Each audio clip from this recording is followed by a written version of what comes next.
Now, I want to talk to you about something that I think you'll reflect on, and this will be important when you start to understand where I think we're going with entertainment. So you've heard the word immersion a few times today. You hear a lot of people talking about immersive entertainment, right? When you get immersed in a story. And I want to draw a slightly different dynamic of where I think entertainment is actually headed for a big portion of this dynamic, is something that I call spatial entertainment, which is actually different than immersion. Spatial entertainment is different than immersive entertainment because you get your physicality into it. It starts to become more real. This is why we call it virtual reality, as opposed to just virtual looking at stuff. So this is an interesting point in time. I presume a lot of you, or if you have kids, you've watched your kids play something called the Wii, the Nintendo Wii.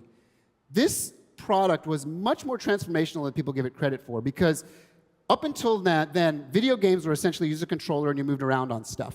But when the Nintendo Wii came out, they started to give you the first glimpse at spatial entertainment, where you weren't playing a game anymore. Grandma was bowling in the living room, right? You were playing tennis in your rec room.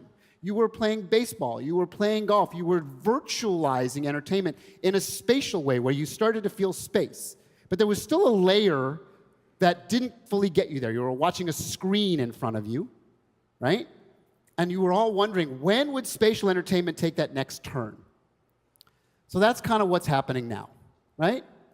Virtual reality is not a new thing by any stretch of the imagination. It has been around for a long time, and my theme park background and this whole life living inside a theme park and understanding spatial entertainment has been very core to how I do my work at Fox. Because a ride moves you through time and space. You don't just sit and watch it, you are actually involved in it. Your body is involved in it, right? So if you look at these articles, that one's, what does it say? 1998, VR goes mass market. This was the first turn at the wheel. Didn't quite happen because of technology, but more because humanity actually wasn't quite ready for it.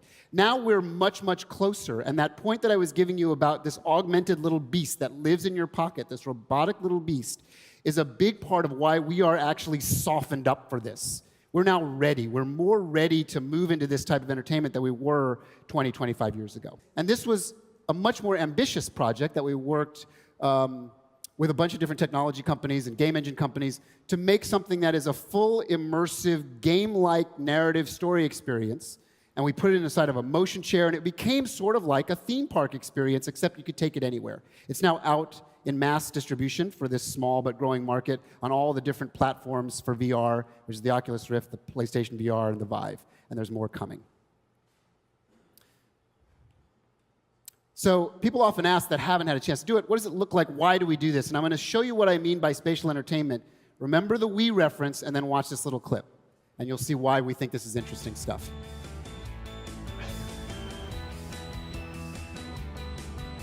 So I'm not supposed to be doing anything right now, right? Cool. I'm going to give you controllers. Oh, sorry. That is so freaky, and by that I mean awesome. Oh my god! Ah, this is so cool! I'm in a spacesuit! Whoa. I'm hurting. Mom, I'm Matt Damon.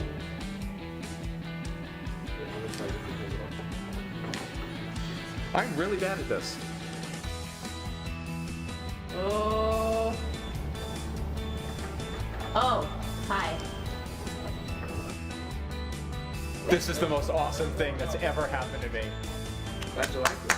That was amazing. That was amazing. That's it. How was it? Wow. Wow.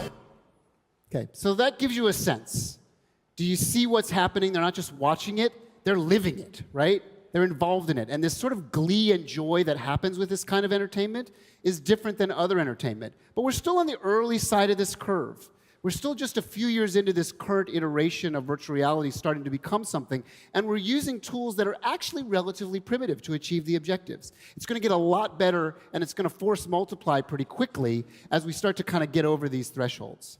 So when you think about when it gets right enough, when it gets more correct, more nimble, more logical to where it rather than hold it or pseudo wear it. Like we're pretending to wear it all the time. We're holding it up to our face and we're kind of monkeying around with it, right? When it gets proper enough that it makes more sense to do that than this, that will happen a day when you will leave your iPhone or Android phone at home and you will not have the holy shit moment, I left my phone at home. You will not freak out because you'll have something better. You'll have something more evolved. When you can wear an interface where suddenly this restricted piece of real estate, this little piece of shard of glass that we try and imagine will be big, when we put it on our face, it can actually be big. It can be gigantic, and you can have multiple versions and multiple windows, and you can start to break through some of the barriers of technology that we're living in now. Are you ready to wear something for like a couple hours a day? So like half of you? Let me take you one more step to the future. This is where it gets a little scary, a little dystopian. If I could tell you that at some point in time there'll be a patch, like a little Nicorette patch, you'll be able to put it on your temple. You'll be able to take it off whenever you want, we hope, we think, right? But you won't have to wear anything. There will be no physical embodiment of this. It'll just be this thing that you put on, and you will have a world that comes to life. It sounds like science fiction. It is not science fiction. There are people working on this kind of stuff right now. And I can give you lots of other examples of things that will go right onto our retinas, various experimentations of drawing light onto our eyes in ways that are really unique and really special. A user interface, a productivity interface that is suddenly transparent and everywhere when you wear it. It can be as big or small as you want. You can have multiple things working. So think about, your desktop computer, your laptop computer, your mobile phone. Imagine you could virtualize that and remove its physical embodiment, remove the restriction of the fact that it's a physical thing.